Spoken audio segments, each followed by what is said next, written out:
I am trying to see if I could get a response from you regarding the recall efforts up against you. Oh, I'm happy to respond. Go ahead. Thank you for giving me the opportunity. You're welcome. Of course, I'm very disappointed. I mean, how sad after my many years of service here, and that members of my community, I guess, would think that they needed to recall me. But I understand. It's part of the democratic process, and they certainly have every right to do that. I've not heard from any of those folks who are involved in this, so I'm not real sure what their major concern is. And I'm certainly not reading Facebook. I'm just not going to subject. I'm 65 years old here, and I'm not going to subject myself to that kind of abuse, and have far too much self-respect for that. And so I'm just not. I don't know really what their major, most significant issue is.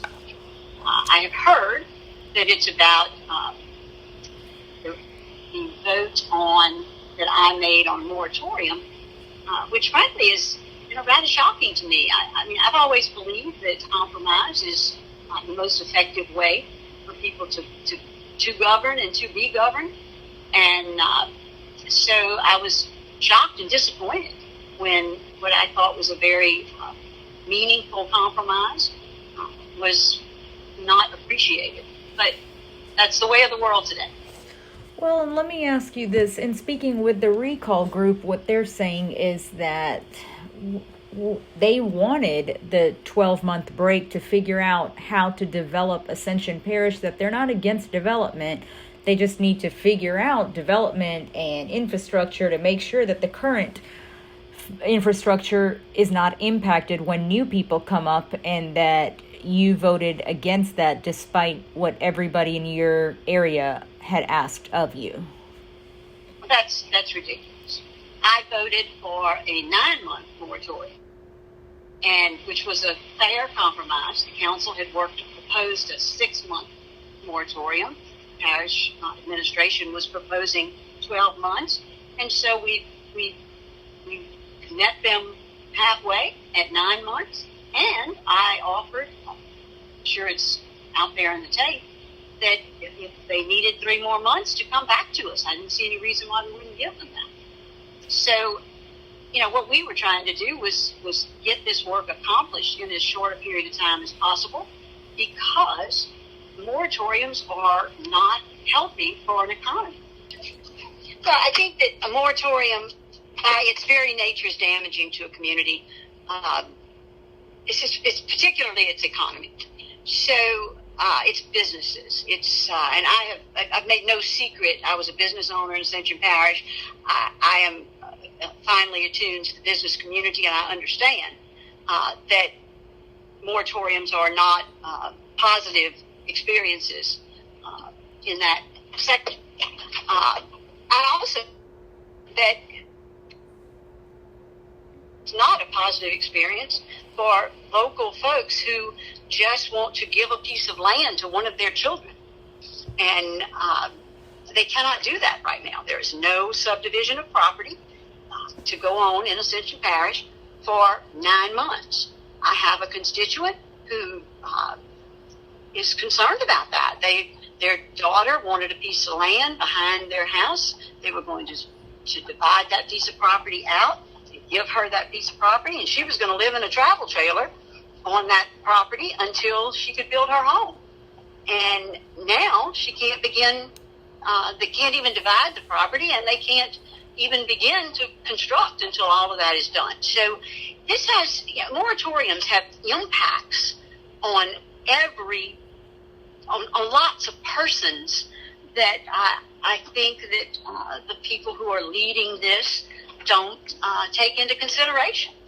And as an elected official, I have to take into consideration all of the constituents in my district, not just those who wanted a moratorium. I have to take into consideration those who reached out to me opposed to a moratorium. Okay.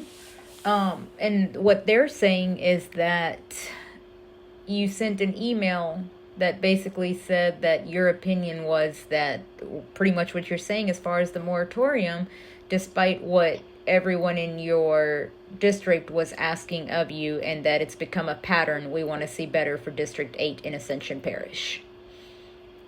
I appreciate that they see it that way, but I'm sorry, that's just not true. There are a lot of people who reached out to me opposed to a moratorium, but they're not going to come stand there at a public meeting and be chastised and heckled, and they just make a phone call or they send me an email and they let me know how they feel. And my obligation is to weigh and to balance both sides of every issue, not just those people who make the most loud objection. Okay. Anything else on that front? What about the vote to remove parish president from the drainage board? At this point, we are in negotiations about that, and I am not going to comment on it at all. Okay. Anything you want to even say to your constituents as to why you voted that way?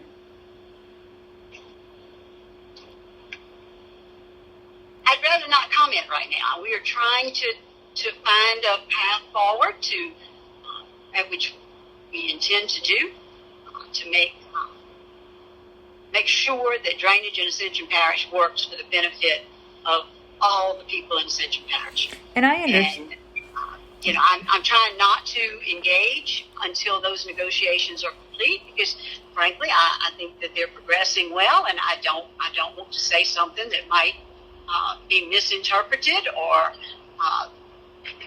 be considered inappropriate during the middle of negotiations. So I would really like to refrain from commenting on that. Okay. I guess last thing I'll say on that is, at the end of the day, you are a public elected official, and a lot of the constituents are saying, well, she voted against what we wanted. We wanted to keep the parish president there because he's the most qualified, in their opinion, for this board, and you don't feel you owe them a response. This is not a criminal investigation that you can't respond while it's a pending investigation or anything. Oh, I do understand that, but we agreed, all the parties, the parish president, myself, other members of the council, agreed during these negotiations that we would not comment in the press, that we would try to make our negotiations private amongst each other. And, that's at the administration's request, and I'm happy to do that. Okay. And then I guess the last question I'm going to have is, in pulling campaign contributions, show that you do have a few developers / companies, construction companies, who have donated to your campaign. Sure. And of course, some constituents are going to say, well, that's why she's influenced in voting a specific way. Any response to that? Oh, look, I think that the last time I think there was $3,000 worth of contributions. I can assure you, Karen, I don't need $3,000, and I am not going to vote in any way other than what I believe my principled vote would be, because somebody made a donation to my campaign. It is typically engineering firms, developers who make contributions to all of our campaigns. And, we don't, then they don't call you and ask you to vote a certain way. They just don't. They're principled people, and I have just not had that experience. I have had John Q. Public call me and say, I voted for you, and I really would like a culvert. And, you really have to say, I'm sorry, it just doesn't work that way anymore. Might have worked that way during the old police jury days, but it doesn't work that way now. And we can put in a work order, and you can buy your culvert, and the parish will install it, which is the process by which that is done. I think that people are sadly believe that developers or engineers call you and want you to do things for them, and And I just have to tell you, that has not been my experience. And I have never heard another councilman say that that's been their experience. So I just think that that's an unfortunate thing that people believe, and I don't know how to change that. Anything else that you would like to say to your constituents, especially the recall group? Oh, especially the recall group. I'm just so sorry that they feel the need to do this. I really am. I have not heard from any of them personally that I'm aware of. So I'm sorry, but I'm also, just, this is part of the process. If this is what they feel they need to do, I have respect for that.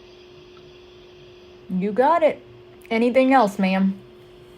I just appreciate the opportunity to share my thoughts. I wish that I could speak more to the drainage issue, but I just don't think right now that it's timely for me to do that. I think that we will probably at some point make a joint statement that helps us all to understand where we are on that. Okay, ma'am.